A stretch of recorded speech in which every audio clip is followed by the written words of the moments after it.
সব না, জীবনের লাস্ট পর্যায়ে তো টাকা পয়সা থাকে না। টাকা পয়সা থাকলেও তখন বয়স হয়ে যায়, তখন একটা বিশ্বাসযোগ্য পার্টনার দরকার। আসসালামু আলাইকুম। ওয়ালাইকুম আসসালাম। কেমন আছেন? জি আলহামদুলিল্লাহ, আপনি ভালো আছেন? এই তো আমিও ভালো আছি। আপনার নামটা কি এবং দেশি বাড়ি কোথায়? আমার নাম হচ্ছে সাবিনা, আর আমার দেশের বাড়ি হচ্ছে খুলনা। সাবিনা, খুলনা। পরিবারে কে কে আছে? মা বাবা ভাই আর আমি। মা বাবা ভাই আর আপনি। জি। আচ্ছা, আমরা একটু জানতে চাচ্ছি যে আপনি কি করেন ব্যক্তিগত জীবনে?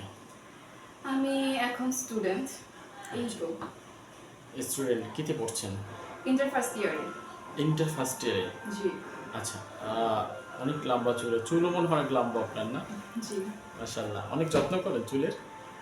তেমন ভাবে তো যত্ন নেওয়া হয় না, তবে এমনি বড় হচ্ছে আর কি, তো তেমন একটা কেয়ার করা হয় না আর কি। কেন কেয়ার করেন না? মেয়েদের তো চুল সৌন্দর্য থাকলে অনেকটা বেড়ে যায়। হ্যাঁ, এখন কথা হইতেছে যেহেতু আমি স্টুডেন্ট, পড়াশোনার চাপ, তারপর হচ্ছে একটা ফ্যামিলি আছে, ফ্যামিলিকে দেখাশোনা, সবকিছু মিলিয়ে নিজের প্রতি তেমন একটা কেয়ার করা হচ্ছে না। কেয়ার করা হচ্ছে না তাতেই এত সুন্দর, আর যদি কেয়ার করা হতো তাহলে তো ক্যামেরায় আসতে পারতাম না আমরা নিয়ে সামনে। যাই হোক, দর্শক শুনছিলেন এই সাবিনার জীবনের গল্প। আচ্ছা, সাবিনা আপা, একটু যদি বলেন যে আসলে বললেন যে ফ্যামিলিকে দেখতে হয়, কেন দেখতে হয়? আপনি তো একজন স্টুডেন্ট বা আপনার পরিবারের গার্ডিয়ান আছে, তো এই বিষয়টা একটু আমাদের যদি বলেন। হ্যাঁ, মা বাবা ভাই বোন আমি আছি, তবে হচ্ছে কি প্রত্যেকটা ফ্যামিলিতে তো আর মানে মা বাবার এত টাকা পয়সা থাকে না যে মেয়েকে ইজিলি লেখাপড়া করাবে, মেয়ে কিছু করবে না। আমরা হচ্ছে মধ্যবিত্ত ফ্যামিলি, তো আমি পড়াশোনার পাশাপাশি টিউশন করাতে হয়, দেখা যায় নিজের খরচ নিজেই চালাতে হয়, ইনফ্যাক্ট মা বাবাকেও টাকা পয়সা দিতে হয়। আচ্ছা, এই মা মা বাবাকে টাকা দিতে হয়। বাবা কি করতেন? বাবা আপাতত ভ্যান চালায়, তো এখন ওই টাকা দিয়ে আর কি সংসার চালাতে খুবই কষ্টজনক হয়ে যেতেছে। তো আমি যেহেতু পড়াশোনা করেছি, মা বাবাকে তো সাহায্য আমার একদিন একদিন করতেই হবে, তো এখন থেকেই চেষ্টা করা আর কি। যখন অন্যের ঘরে চলে যাবেন, নাকি গেছেন? না, এখনই যাইনি, তবে যাব। সত্যি? হ্যাঁ, তা তো একটা অবশ্যই, প্রত্যেকটা মেয়ের তো শখ যে তার একদিন বিয়ে হওয়ার পর তার একটা নিজের সংসার হবে, নিজের মতো চলাফেরা করবে, একটা হাজবেন্ড হবে, নিজের ইচ্ছে মতো ইচ্ছা মতন কি বলেন? সমস্যা নেই। ইচ্ছা মতো। মানে নিজের পছন্দ মতো একজন হাজবেন্ড হোক, তাকে যত্ন করুক, কেয়ার করুক, সে যেভাবে চলতে চায়। দেখা যায় আমি এখন যে ফ্যামিলিতে বড় হইতেছি, মা বাবা টাকা পয়সার কারণে ওই রকম ভাবে আমি চলাফেরা করতে পারতেছি না, তবে চাই আমার হাজবেন্ড একটু রিচ টাইপের হোক, যাতে আমি ভালোভাবে চলাফেরা টাকাওয়ালা? করতে পারি। হ্যাঁ। আচ্ছা, মানে এটা কেন মনে হলো, এই স্বপ্নটা কেন মনে হলো?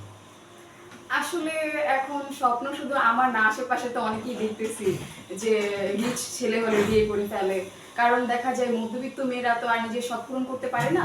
তো মা বাবাও বলে যে এখন তো তুমি বিয়ে হয়নি, বিয়ে করলে আমি তোমাকে ওই ছেলের সাথে বিয়ে দিব যাতে তুমি নিজের শখ পূরণ করতে পারো, এই আর কি। মানে আপনার ইচ্ছা পূরণ করার জন্য শুধু কি টাকাওয়ালা ছেলেদের বিয়ে করতে চাচ্ছেন, অন্য কোনো কারণ নেই? আহ, ইচ্ছে পূরণ তো আছেই, তবে এখন যদি কথা হয় যে তার অনেক টাকা পয়সা থাকবে কিন্তু সে আমাকে কোনো মূল্য দিবে না, যেমন তেমন ব্যবহার করবে, আমি কষ্ট পাবো, এমনটাও আমি চাই না। মানে আমি চাই টাকা পয়সা থাকুক, তবে যদি নাও থাকে সমস্যা নাই, আমি উপার্জন করে নিব, কিন্তু অবশ্যই ওকে আমাকে মর্যাদা করতে হবে, সম্মান করতে হবে, আদর স্নেহ ভালোবাসা সবই থাকতে হবে, নাহলে তো আমি জীবনে সুখী থাকবো না। আর ওই যে মানে বয়স হয়ে গেলে টাকা পয়সার প্রয়োজন হয় না? হয়তো চিকিৎসার জন্য লাগে না, কিন্তু চিকিৎসা। তখন তো নিজেকে যে যত্ন করবে এমন তো একটা ট্রাস্টেড পারসন থাকে না।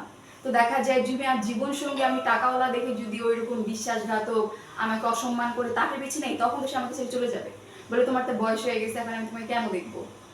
এত কিছু কি করে বুঝলেন? আসলে সবই হচ্ছে আশেপাশের কাহিনী শুনে নিজের অভিজ্ঞতা বাড়ানো আর কি। এই পর্যন্ত বান্ধবীরা কি এই লাইনে ঢুকছে একজন? হ্যাঁ, ঢুকেছে তো, এই ওই হিসেবেই আর কি দেখে শুনে করা আর কি আমার। কখনো গিয়ে দেখা হয়েছে বাস্তব, প্র্যাকটিক্যাল যেটাকে বলে? খুবই কম, তেমন একটা না। বান্ধবীর হাজবেন্ড কি করে, এরকমের পরিবেশ আছে কি না, আপনি যেরকমের চান? মনে হয় যে আসলে আমার হাজবেন্ড এমন হবে না এমন হবে? আসলে ওরা চেয়েছিল যে বিয়ের পর অনেক সুখীভাবে এখানে ওখানে ঘুরবে, কিন্তু হয়েছে কি যে বিয়ে দিছি ঠিকই, কিন্তু ওই রকম হাজবেন্ড যেমন ওরা চাইছে ওরা পাই নাই। দেখা যায় হাউস ওয়াইফ রাখছে, খুব কাজ করায়, কষ্ট দেয়। তো এইসব দেখে আবার মানে এক ইচ্ছা করে যে বিয়ে করি, আবার মনে করি যে না থাক, বিয়ে করি না, এত কষ্ট আমি করতে পারবো না, মা বাবার কাছে আছি, কষ্ট হলেও মা বাবাই তো যে কষ্ট বুঝবে। কিন্তু বিয়ে করলে হবে কি, শ্বশুর শাশুড়ি যদি দেখতে না পারি, দেখতে মানে শ্বশুর শাশুড়ি তো আমি আর আমাকে নিজের মেয়ের মতন করে ভাববে না। দেখা যায় ওনাদেরকে আমি যতই করবো, দিন শেষে বলবে যে পরের মেয়ে আমাকে তেমন করবে। কিন্তু মা বাবা আজ না হোক কাল, আজ যদি কিছু ভুল হয়ে যায় ওরা মানিয়ে নেবে, কিন্তু শ্বশুর শাশুড়ি আসলে এরকম করতে চায় না। আসলে প্রত্যেকটা বউ যদি মেয়ের মতন হয়ে যায় শাশুড়ির কাছে, তাহলে কেন করবে না? না, এখন কথা হচ্ছে কি যে ওইরকম ছেলে আমি মনে করি খুবই কম। কারণ এখন আশেপাশের যেই কাহিনীগুলো আমি দেখতেছি বা শুনতেছি, আমার মনে হইতেছে না যে আমার লাইফে এমন কেউ আসবে। কারণ আশেপাশে সব নেগেটিভ পার্সন, কোনো পজিটিভ পার্সন আমি দেখতেছি না। তো এই হিসেবে আর কি ভাবা যে থাক, পড়াশোনা করতে থাকি, বিয়ের সময় হলে মা বাবা আমার জন্য পারফেক্ট ছেলে দেবেই, বিয়ে দিবে। না, অনেক মেয়েরা আছে ঘরে গিয়ে আসলে শাশুড়িদেরকে অন্য চোখে দেখে, এটা যদি আসলে এদের উদ্দেশ্যে আপনি কি বলবেন? না, মেয়ে যে ওইরকম নাই তা আমি বলতেছি না, অবশ্যই ওইরকম মেয়ে আছে। এখন হচ্ছে যার যেমন চিন্তা ভাবনা আর কি। আমি পার্সোনালি চাই যে বিয়ে করার পর আমি শ্বশুর শাশুড়িকে করবো, অবশ্যই করবো। কারণ আমার ভাইয়ের আজকে বিয়ে হলে কালকে তো অন্য একটা মেয়ে আমার মা বাবাকে দেখতে হবে। এখন যদি আমি আমার শ্বশুর শাশুড়িকে না দেখি, ওরাও তো আমার মা বাবাকে দেখবে না। তো আমার মা বাবার কষ্টটা আমি ভালো করে বুঝতেছি। এখন আমি যেমনটা করবো আমার সাথে তেমনটাই হবে। কথায় আছে না, নিজে যেমন কর্ম তেমন ফল। আপনি বিশ্বাস করেন যে আপনি যদি ভালো হন, আপনার শাশুড়ি অবশ্যই আপনার কাছে ভালো ব্যবহার করবে? হ্যাঁ, অবশ্যই। কারণ একটা মানুষের সাথে আমি যত ভালো করতে থাকবো, মানুষ যদি খারাপও হয়, মানুষটা একসময় বুঝবে যে না, ও আমাকে সম্মান শ্রদ্ধা যা মানে যতটুকু দরকার ততটুকু করছে, তাহলে আমি কেন করবো না, আমিও করি। আর যদি আমার শাশুড়ি খারাপও হয়ে যায়, কোনো না কোনো সময় বলবে যে হ্যাঁ আমার বউ আমার জন্য এটা করতেছে, আমি ওর সাথে ভালো ব্যবহারই করি। দর্শক, আমরা শুনছিলাম সেই সাবিনার আসলে অজানা কিছু কথা। আসলে এই কথাগুলো অনেকেই বলে না, যেটা একদম বাস্তবতা, যেটা ফ্যামিলিতে হয়ে থাকে, যে আমি যেমন করব আমি তেমনই পাবো। এরকম অনেক মেয়ে মানুষ স্বীকার করেন। আসলে একটু লাস্ট প্রশ্ন, যারা আপনার মতন ঘরে গেছে বা যাবে বলে ভাবছেন, তাদের উদ্দেশ্যে আসলে কি বলবেন আপনি?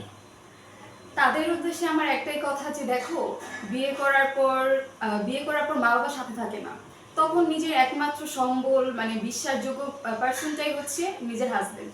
এখন ওই যে নিজের হাজবেন্ডকে খুশি করার জন্য তার মা বাবাকে তো অবশ্যই দেখতে হবে। কারণ তুমি তোমার মা বাবাকে রেখে আসছো, ওই মা বাবাকে তোমার ভাইয়ের বউ দেখবে। ও তো মানে অন্য একটা ফ্যামিলি থেকে আসছে, ওর ইচ্ছা যে মা বাবাকে যেহেতু ছেড়ে আসছি, এই মা বাবাকে আমি নিজের করে আপন করে দেবো। এখন তুমি যদি তোমার মা বাবা মানে শ্বশুর শাশুড়িকে না দেখো, তোমার স্বামী এটি একদমই পছন্দ করবে না। আর যখন স্বামী তোমাকে এইসব পছন্দ করবে না, আমি মনে করি না তখন সংসারটা টিকবে। আর প্রত্যেকটা মেয়েরই স্বপ্ন যে বিয়ের পর তার শ্বশুর শাশুড়ি স্বামী একসাথে সবাই ভালো খুশিভাবে থাকবে। নিজের শাশুর শাশুড়িকে দেখলে অবশ্যই নিজে ভালো থাকতে পারবা। আর মা বাবাকে করলে তো আর নিজের কোনো ক্ষতি হয়ে যেতেছে না। এটা তুমি পরকালেও শান্তি পাবা, আর এখনো তুমি ভালোভাবে তোমার জীবনটা কাটতে পারবা। তো আমি বলি যে নিজের শ্বশুর শাশুড়িকে নিজের মা বাবার মতো দেখো। ওনারা যদি তোমার সাথে কোনো ভুলও করে তুমি তাদেরকে বুঝাও, তবে নিজে কোনো খারাপ ব্যবহার করো না। কারণ তোমার মা বাবা না হোক, অন্যের তো মা বাবা, কারণ তোমার তো মা বাবা আছে। দর্শক, আমরা সাবিনার গল্প শুনছিলাম। আসলে এই যে আমাদের এই প্রোগ্রামে এসেছেন, আসলে এই প্রোগ্রামে আসার উদ্দেশ্য কি? মূলত আপনার স্টাডিটা রান করা নাকি বিয়ে শাদী করা? স্টাডি যতটুকু সামর্থ্য আছে ততটুকু করতে থাকি, আর বিয়ে শাদী একটা না একটা সময় তো হবেই। তবে বিয়ে শাদীর কথা বলতে কি একটু টেনশনের ব্যাপার আর কি, মানে আশেপাশে তো শুধু ডিভোর্স এটা ওটা হইতেছে, মেয়ে ভালো না বা ছেলে ভালো না। তো সবকিছু মিলে আমি মনে করি যে আমি নিজেকে আগে পারফেক্ট বানাই, যদি ছেলে পারফেক্ট নাও হয় তাকে আমি পারফেক্ট বানিয়ে নিব। এই প্রোগ্রাম কি নিজের ইচ্ছা করতেছেন? হ্যাঁ, নিজের ইচ্ছে। দর্শক, স্ক্রিনে দেওয়া যে নাম্বারটি দেখতে পাচ্ছেন সেটা আমাদের ইউটিউব কর্তৃপক্ষের। আপনাদের যদি আপুটিকে ভালো লেগে থাকে, পছন্দ হয়ে থাকে, তার একটি স্ক্রিনশট মেরে এই নাম্বারে ইমো হোয়াটসঅ্যাপ আছে পাঠিয়ে দেবেন। আমরাই আপনাদের সাথে যোগাযোগ করব। অযথা কোনো ভাই কল দিবেন না। ভালো থাকবেন, সুস্থ থাকবেন। আল্লাহ হাফেজ।